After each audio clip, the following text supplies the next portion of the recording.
প্রত্যাশা করছি মনোনয়ন প্রত্যাহারের দিনেও আপনারা চূড়ান্তভাবে প্রার্থী বলে ঘোষিত হবেন।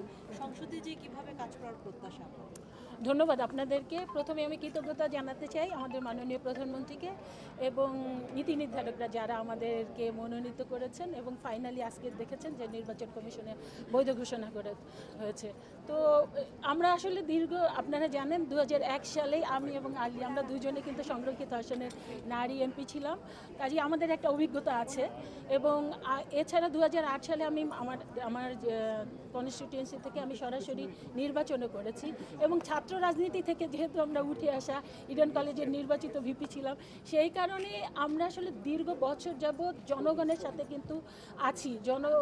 বলতে পারেন সেটা ছাত্র অবস্থায় ছাত্রীদের সাথে ছিলাম, তার পরবর্তীতে আমি বিএনপির সাথে আছি, কিংবা মহিলা দলের সিনিয়র জয়েন্ট সেক্রেটারি হিসাবে আমরা সারা বাংলাদেশের নারীদের নিয়ে কাজ করছি।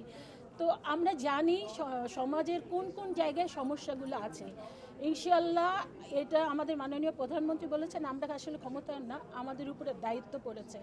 এখন আমরা সেই দায়িত্ব সঠিকভাবে পালন করতে চাই।